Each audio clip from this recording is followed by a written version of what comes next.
স্পষ্ট ছিল যে আমরা আসলে কি চাই। সারা দেশ দেখেছে যে শাহবাগ থানায় কারা মব তৈরি করেছে, কারা হামলা করেছে এবং সেটাতে নেতৃত্ব দিয়েছে কারা। ছাত্রদল তার সন্ত্রাসী কর্মকাণ্ডের মাধ্যমে আবারও আমরা আশঙ্কা করছি যে তারা এই ক্যাম্পাসে তাদের দখলদারিত্ব ফিরিয়ে নিয়ে আসতে চায়, যেমন আমরা আগের রাজনৈতিক কালচারে দেখেছি। কিন্তু এই বিষয়টা আমরা স্পষ্ট করেছি যে আমরা যতদিন আছি কখনো এটা সম্ভব হবে না। আমাদের করুণা হয় ছাত্রদলের প্রতি যে তারা ছাত্রলীগের কোনো একজন অ্যাক্টিভিস্ট যেই ফটোকার্ড ছড়াচ্ছেন, যে ফেক গুজবগুলো ছড়াচ্ছেন, সেই গুজবের আলোকে তারা শাহবাগ থানায় যেয়ে মব করছে। এটা কি ধরনের লজ্জাজনক পরিণতি ছাত্রদলের জন্য, এটা আমরা উপলব্ধি করি, তারা উপলব্ধি করেন কিনা আমরা জানি না। দুঃখজনক বিষয় আরেকটা, সেটা হচ্ছে যে বিশ্ববিদ্যালয় প্রশাসন কয়েকটা তদন্ত কমিটি গঠন করেছিল। তারা 24 ঘন্টা 48 ঘন্টা এই ধরনের সময় বেঁচে দিয়েছিল। আজকে প্রায় 96 ঘন্টা পার হয়ে যাচ্ছে। অধিকতর তদন্তের জন্য তারা সময় চেয়েছে বা সময় তারা মনে করছে যে সময় দরকার, কিন্তু এই বিষয়টা ভিকটিম বা যেই দল ভিকটিম হয়েছে তাদের কাউকে স্পষ্ট করার জন্য প্রয়োজন মনে করেনি। কিন্তু আমরা দেখতে পাচ্ছি যখন তাদের কাছে যে আমরা জবাব চাচ্ছি তখন তাদের জবাব হচ্ছে যে তারা অধিকতর তদন্তের জন্য সময় চায়।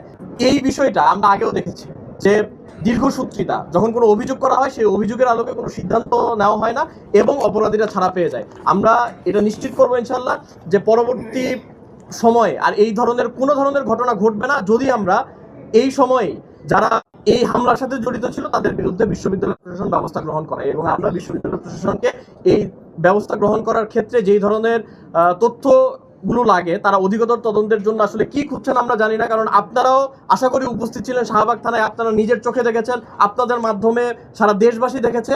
আমরা আজকে এখানে আপনারা দেখবেন যে আমরা প্রত্যেকটি ভিডিও ফুটেজ সহ এবং তাদের পরিচয় সহ আমরা বিশ্ববিদ্যালয় প্রশাসনের কাছে জমা দিয়ে এসেছি।